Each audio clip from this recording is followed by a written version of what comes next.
This recording is about the friendship between Goethe and Schiller, between Johann Wolfgang von Goethe and Friedrich Schiller.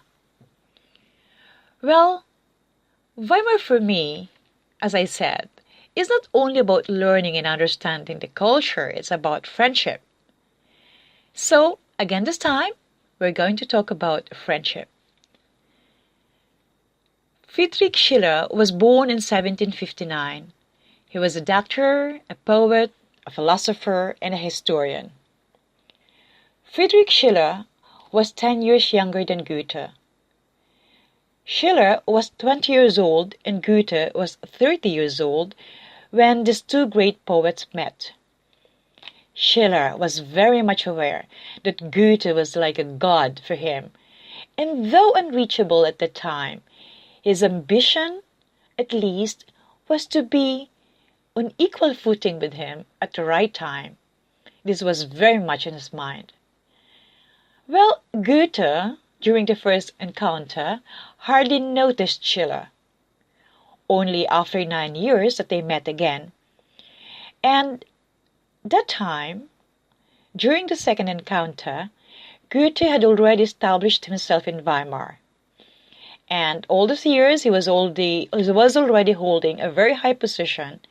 And as I said, he had a very close friendship with the Duke Karl August. As I mentioned before, Goethe was a friend, a confidant, and perhaps a father figure, and most trusted by the Duke in running the affairs of the government of Weimar. Charlotte von Lengefeld, Schiller's wife, made the second encounter of Goethe and Schiller possible.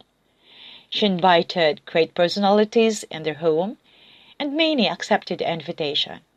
It was in 1788. Goethe was there. He came. Goethe, being Goethe, was the center of attention and felt so good about it. And like the first time, Schiller did not have a chance to get closer to him, and it greatly disturbed him.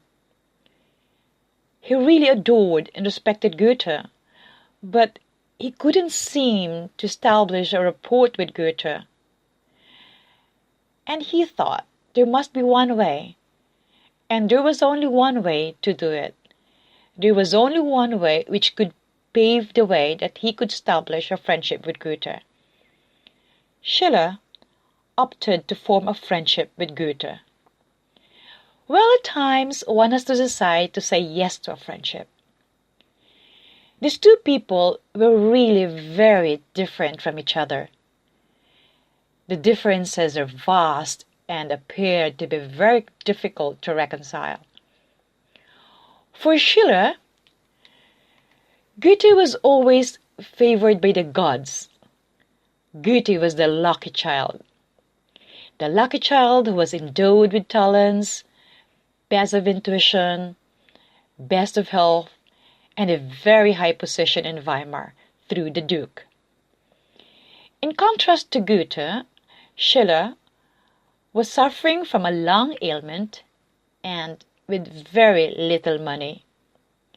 Goethe came from a very rich family and was largely supported by his parents from the very beginning.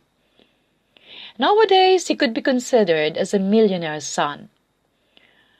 Because of this, from the distance, we could assume that friendship between them couldn't be formed, or not to mention survive. However, with their enormous intellect and burning passion, the two found each other's match.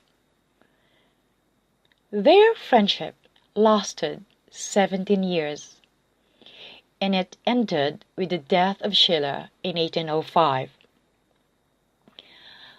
We might ask ourselves, how did they make it?